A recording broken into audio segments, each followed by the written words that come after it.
प्रियजनो, मी तुम्हाला येशूच्या नावात अभिवादन करतो.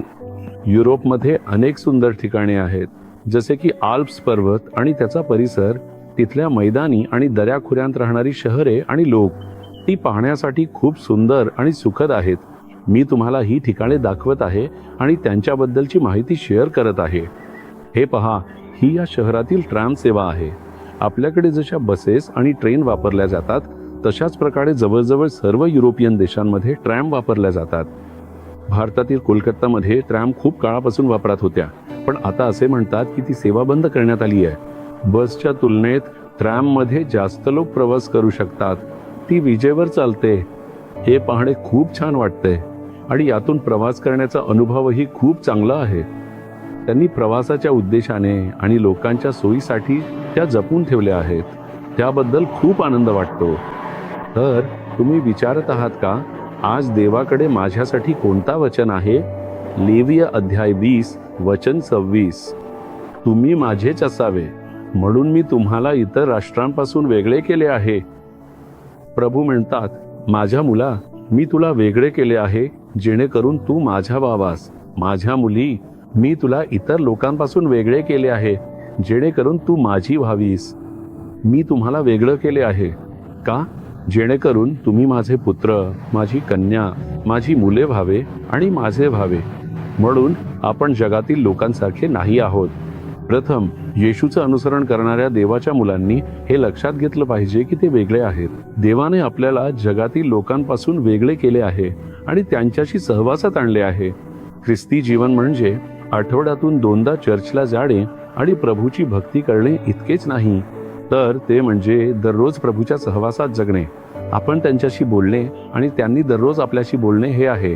इतर लोकांप्रमाणे आपण असे म्हणू नये की सर्व देव एकच आहेत, जरी त्यांची नावे वेगळी असली तरी. आपल्यासाठी तसे नाही. आपला देव हा एकमेव खरा देव आहे. तोच तो आहे ज्याने आकाश आणि पृथ्वी निर्माण केली. आपण त्या एकमेव खऱ्या देवाला ओळखले पाहिजे आणि त्याची उपासना केली पाहिजे. तुम्ही असे म्हणू नये की आपण जगासोबत जुळवून घेतले पाहिजे का?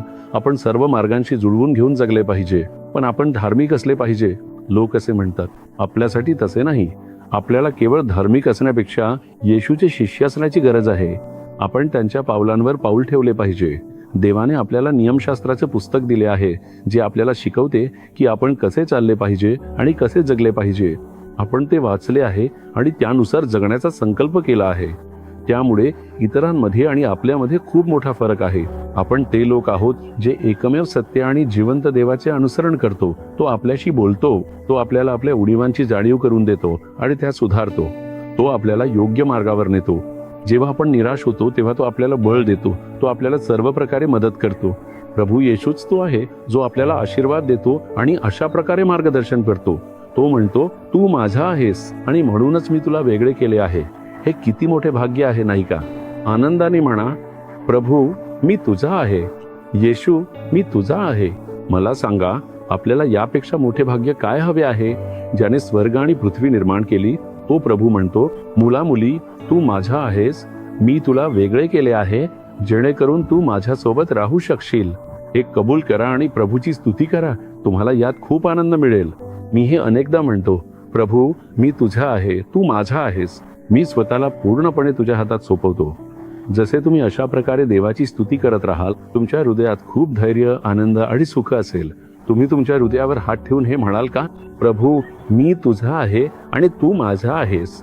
मी तुझा आहे. मी स्वतःला पूर्णपणे तुझ्या हातात सोपवतो. तू असा देव आहेस जो मला मार्गदर्शन करतो, सल्ला देतो आणि माझे रक्षण करतो. तू असा देव आहेस जो मला शेवटपर्यंत सावरतो आणि मदत करतो. तूच तो आहेस जो मला स्वर्गाचे आशीर्वाद देतो. त्याबद्दल तुझे आभार. येशूच्या नावात आमेन. आमेन. जीसस रिडीम्ड मराठी ह्या YouTube चॅनेलला सबस्क्राईब करा. सबस्क्राईब बटनावर क्लिक करा आणि बेल चिन्हावरही क्लिक करा.